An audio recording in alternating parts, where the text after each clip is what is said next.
Hey there foodies, welcome back to my channel. If you're new here, welcome to my channel where I make delicious homemade recipes.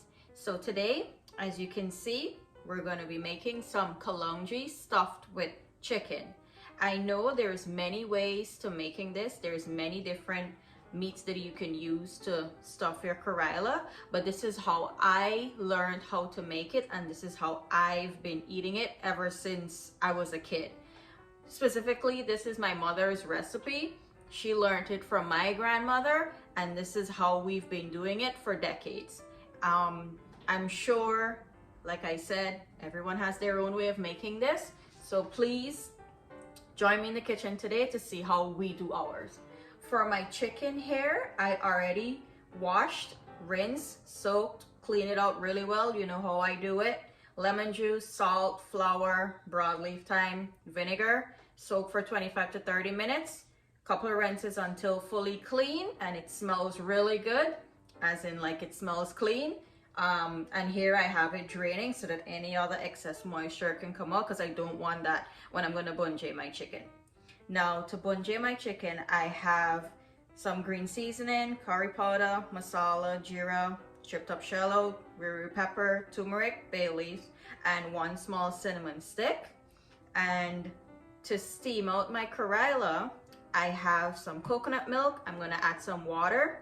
To flavor the coconut milk and water, I have some curry powder, green seasoning, and salt. Let's start cooking our chicken, and then we'll start processing the Karela. To my heated kahari here, I add about 3 tablespoons of oil. I'll let that heat up for a few seconds. My oil is hot, so I'm gonna go in with all of my seasonings here. Make sure I get everything, because I'm not going to be adding any water to this, because I'm just bunjaling the chicken dry, right? So whatever liquid in here is from the oil. So I'll let this fry down for about 8 to 10 minutes until the oil starts separating from the masala and everything is all fried out. My masala has finished frying down. I'm not sure if the camera can pick it up, but the oil has started to separate at the bottom. Now I'm gonna add my chicken in.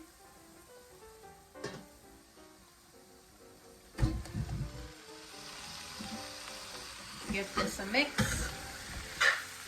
Make sure everything is well distributed into the chicken. I'm gonna let this bunjal out, release all its juices, and then we'll dry it down really dry, because we don't want this to be a runny like chicken curry per se. We want it to be a nice dry bunjal, so that when we stuff it in the Karela, there's no excess moisture.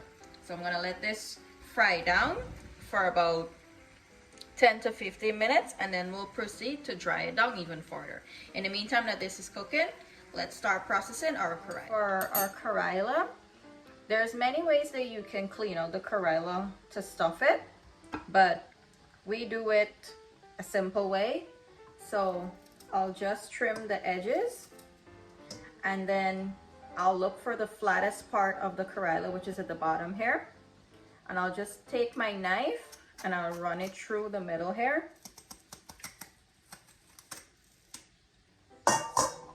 Open it up, and you see these seeds inside here. That's what we need to get out. So you can use your fingers. Sometimes it's very easy to come out, like this one's coming out with my fingers. Make sure to get out all of the white cavity that is in there as well, because that can give like a bitter taste. And I already rinsed these and give it a good scrub on the outside, so I don't need to wash them back again.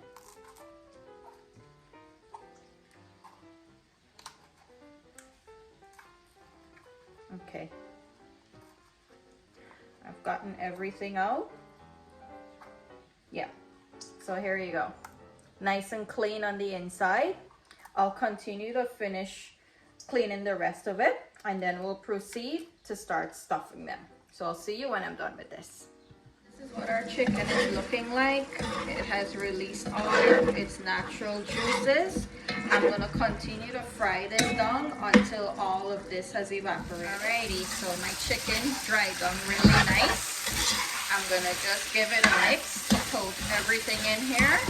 What I'm going to do, I'll dish this out to let it cool down, and then we'll start stuffing our Karela. We'll see you when this is cooled down. Okay, so our chicken has cooled down enough where I can touch it. What I usually do, I'll open up the Karela a little bit. Just be careful not to crack like on the edges, because when it's gonna steam, that's gonna open up. So I just give it a little pry like this, and this can get a little messy. I usually use my hands, I don't mind, but I do have some tissue here on my countertop because I don't want any curry stains on my white countertop. So what I would do, open it up like this, and I'll just take a piece of meat and I'll push it into the corners. Continue. I push it out to the corners so that it can be filled up and I can just stuff the middle, instead of having to keep opening up the Karela all the time. There you go. And here we have it. I'll continue to stuff the rest of these, and then I'll show you how I tie them up before I steam them. So see you when I'm finished. Here we have all of our Karela pieces stuffed. Now, what we need to do is just wrap some twine around it so that we can secure the Karela as it softens from steaming in the water and coconut milk and that good stuff. So you can use any kitchen twine. I'm just using regular thread. Use a thread that is really strong, and also a roll that you don't care about, because this might get a little messy and you're gonna have to throw the roll out. Now, I just simply take the thread and I wrap it around really well on one end so that I can make like a tight wrap. And I just continue to wrap it around the Karela like this. Keep going. Give it a good tight wrap, but not too tight that you cut through the pieces here. And that's it.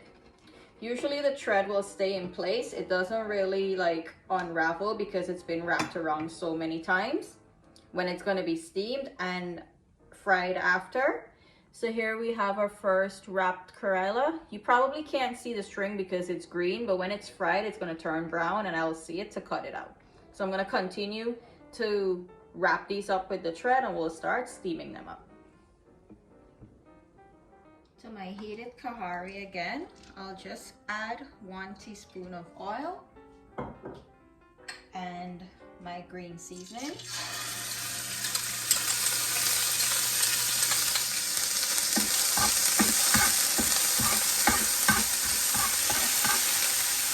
Curry powder,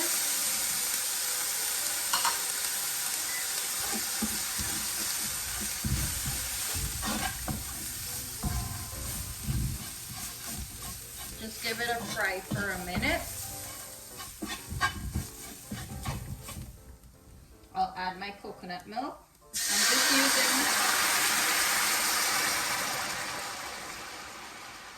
I'm just using 2 cans because that's more than enough for these Karelas.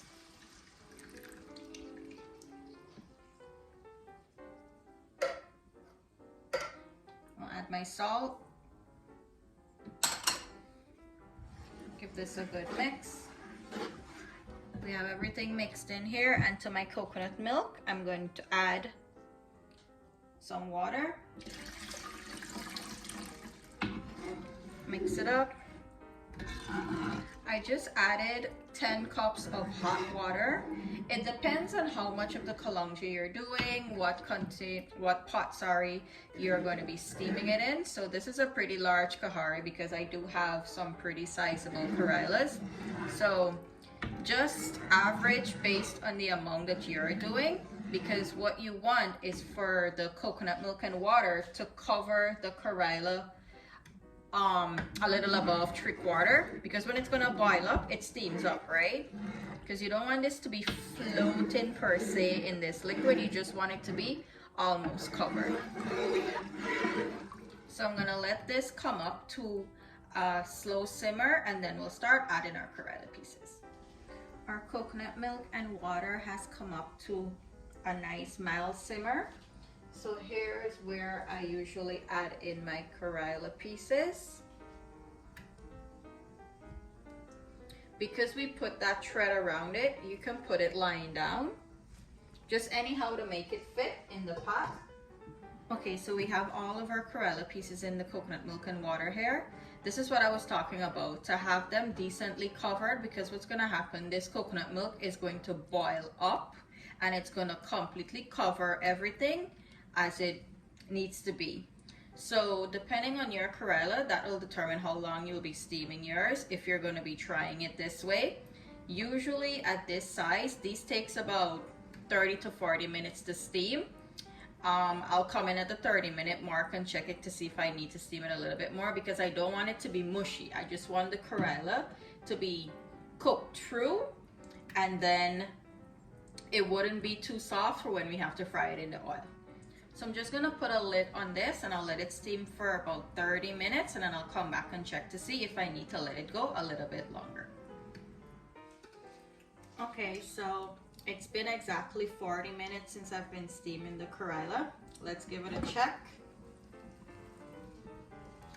What I'm gonna do, I'll just take my spoon and gently see if I can cut through the Karela pieces, and I can.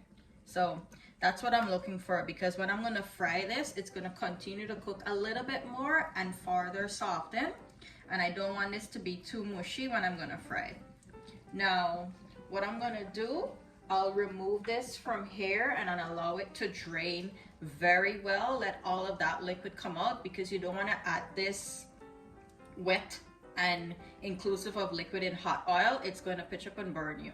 So I'll remove these and then I'll allow them to cool down completely, and then we'll start frying them up. All right, my kalongies have cooled down and drained out really well, or as best as they could. Here I have my kahari with some oil for shallow frying. You don't need a lot of oil, but of course, depending on the pot you're frying in, that'll determine how much you need, right? So what I'm gonna do, I'll just carefully place one in.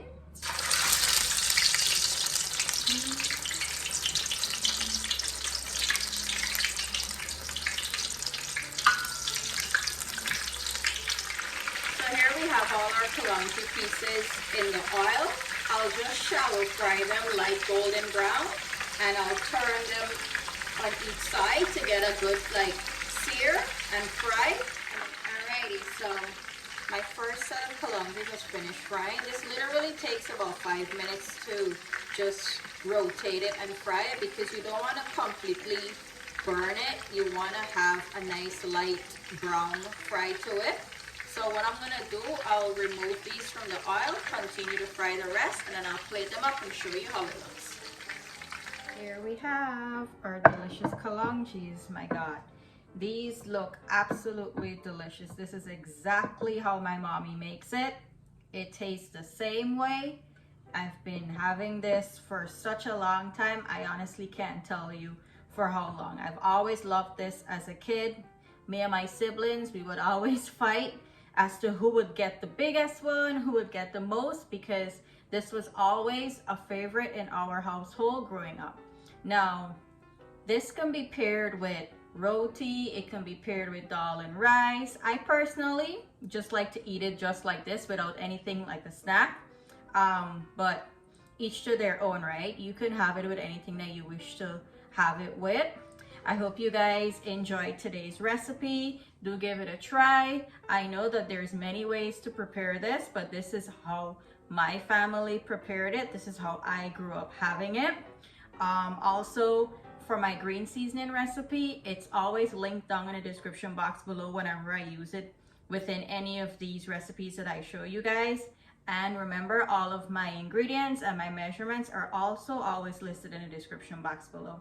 Do enjoy the rest of your day. like, share, comment, and subscribe to the channel. Thank you for watching. See you on the next one. Bye.